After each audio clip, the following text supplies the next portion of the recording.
Nous avons un problème. Nous blessons les hommes, mais nous allons auprès de Dieu pour demander pardon sans demander pardon aux hommes. Si tu blesses un homme, tu dois lui demander pardon. Ne demande pas pardon à Dieu seulement parce que tu n'as pas blessé seulement Dieu, tu as aussi blessé l'homme. Tu parles mal à ton frère, demande-lui pardon. Ne dis pas, Seigneur, j'ai blessé les gens avec ma langue. Non, je suis là, j'ai mal. Viens me guérir, dis-moi que tu m'as fait du mal.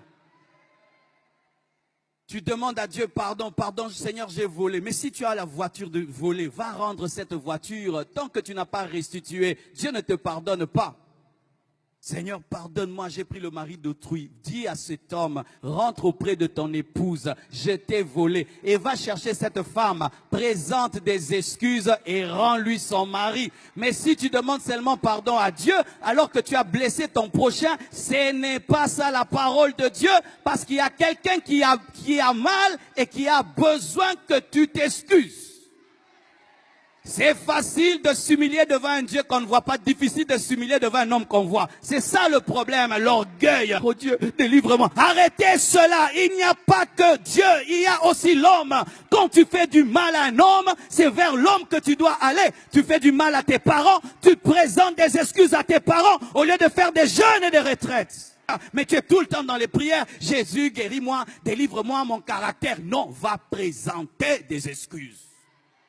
Tu ne parles plus à ton père, tu ne le salues même plus, tu ne parles plus à tes enfants, tu blesses même tes enfants, tu insultes ta fille, insultes tes garçons, vous êtes bêtes, vous n'allez pas réussir à l'école, et puis tu, oh Dieu pardonne-moi, ton enfant a mal, demande pardon. Sachez, t'es devant Jésus, mais il parle des autres parce que c'était un voleur et il a rendu au quadruple ce qu'il avait volé. Si vous pardonnez aux hommes leurs offenses, votre Père Céleste vous pardonnera aussi.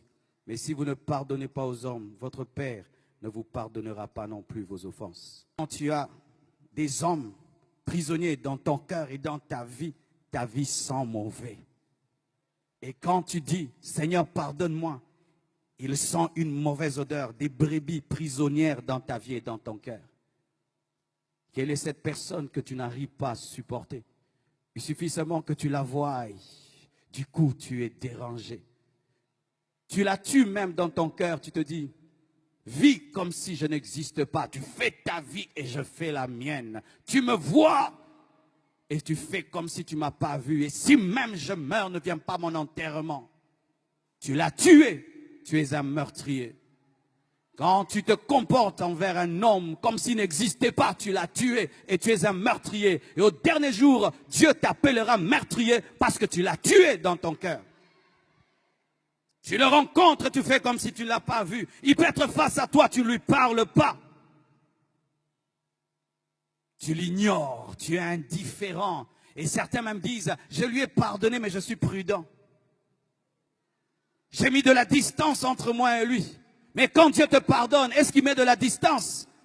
Il te restaure. Mais toi, quand tu pardonnes, tu mets de la distance. Quand tu le vois, tu es troublé. Tu ne sais plus bien parler. Tu es déstabilisé parce que tu as de la haine, de la rancœur. Voici ce que tu vas faire pour arriver à pardonner à cette personne. Commence à la bénir dans la prière.